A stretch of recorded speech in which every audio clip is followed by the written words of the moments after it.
안녕하세요. 파노튜브입니다. 기록적인 폭염이 유럽 전역을 휩쓸면서 사회기반 시설까지 훼손되는 지경에 이르렀다고 블룸버그 통신이 보도했습니다. 최근 한국의 전기 민영화를 보도했던 영국 현지 보도에 따르면 영국 런던의 루턴 공항과 공군 브라이즈 노턴 기지에서는 이상 고온의 활주로가 녹아 부풀어 오르면서 비행이 중단됐습니다. 영국 런던에 있는 루턴 공항에서 한동안 비행기가 위험하게 멈춰 있던 겁니다. 뜨거운 열기로 활주로가 녹아내리는 위험한 상황 말고도 위험한 일들은 더욱 많이 생기고 있습니다. 낮 최고 기온이 40도를 넘어 영국 날씨 기록을 갈아치운 날 생긴 일입니다. 이러한 일들은 앞으로 유럽을 넘어 우리 한국을 비롯한 아시아권에도 곧 생길 거라는 이야기도 들리고 있습니다. 영국의 최고 기온이 40도를 넘자이로 인해 영국의 네트워크 레일은 런던 중심부의 철도 선로에서 폭염에 따른 뒤틀림이 보고돼 열차 속도를 줄이도록 하거나 일부 열차 운행을 취소하는 일이 생기기도 했습니다. 현재 영국 철도 위온도는 섭씨 48도를 넘고 있습니다. 영국인들은 개 등 반려동물이 이 같은 날씨에 산책을 시키거나 방치하면 심각한 화상이나 열사병으로 사망할 수도 있다는 내용의 글을 사회관계망 서비스에 공유하고 있기도 합니다. 그나마 비교적 여름 날씨가 온화한 영국의 상황이 악화한 가운데 다른 지역의 피해는 더욱 극심합니다. 여러 외신에 따르면 프랑스 서쪽 도시 낭트는 이날 기온이 42도로 1949년 40.3도였던 종전 최고를 깨기도 했습니다. 서쪽 연안 도시인 브레스트와 생브리웨도 39도를 넘는 무더운 날씨가 이어졌습니다. 와인으로 유명한 보르도가 있는 지롱드 지역에서는 산불이 계속 번져 이재민 수천 명이 발생했습니다.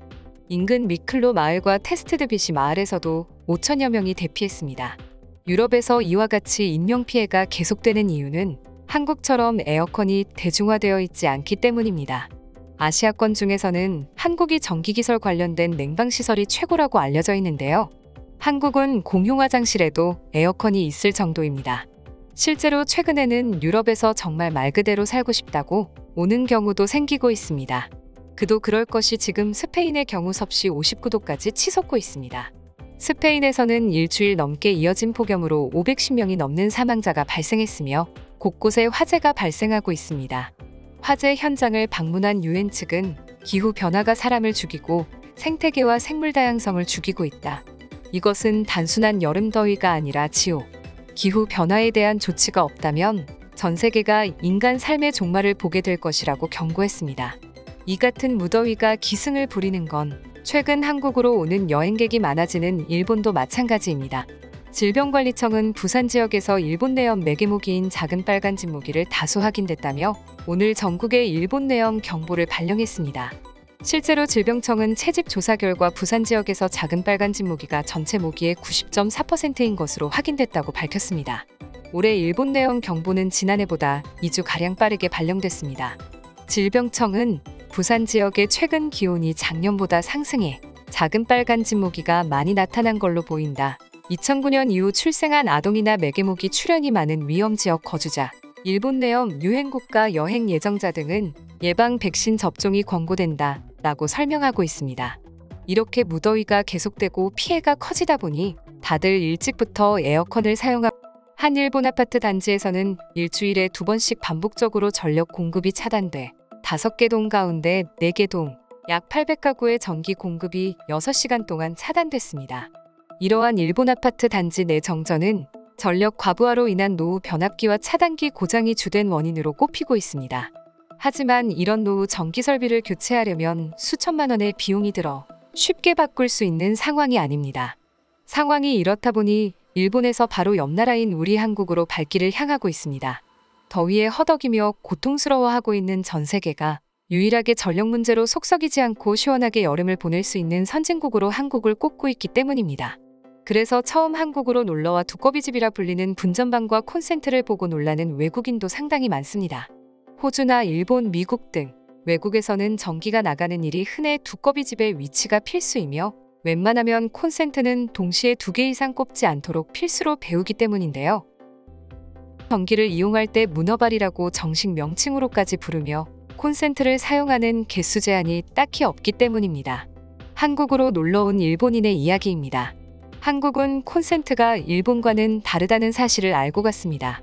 한국은 일본과 다르게 두꺼비집의 필요성을 그닥 잘 모르고 있었습니다. 우리 일본은 언제 전기가 나갈지 모르며 무슨 일이 생기면 항상 두꺼비집을 꺼야 합니다. 안 그래도 110V로 전압도 낮은데 가전제품을 여러 개를 꽂은 채로 잠들거나 외출하기라도 하면 정말 위험한 일이 생기기도 합니다. 그러나 한국은 그런 게 아예 없었습니다. 그리고 이렇게 긴 멀티탭도 한국에 와서 처음 봤습니다. 더군다나 5개 정도의 구멍이 있는 멀티탭에 또 멀티탭을 꽂아 이용하는 모습은 정말 놀라웠습니다. 심지어 한국인 친구 집에 놀러 갔을 때 이렇게 해도 문제가 없냐는 질문을 하던 도중 문어처럼 생긴 기괴한 모양을 보고 충격을 받기도 했습니다. 문어발이라고 하던 이 콘센트 조합들은 전기 사용에 자부심을 가지고 있는 한국을 잘 보여주었으며 한국이 선진국이라는 것을 잘 알게 해주었습니다. 정말 살기 편한 나라를 꼽자면 전 일본보다 한국을 선택하겠습니다. 이제 일본이 선진국이고 한국보다 낫다는 말은 다 옛말인 것 같습니다. 실제로 한국으로 오는 여행객들이 하나같이 입을 모아 말하는 한국의 위대함 중 전기 관련 이야기가 많습니다. 한국에 놀러가 본 적 있는 사람을 알 수 있다. 공중화장실에서 에어컨이 나오는 걸 보고 있자니 도대체 뭐하는 나라인지 소름이 돋았다. 한국은 정말 선진국이 맞다. 그러고 보니 한국에서는 대규모 정전 뉴스를 들어본 적이 없는 것 같다.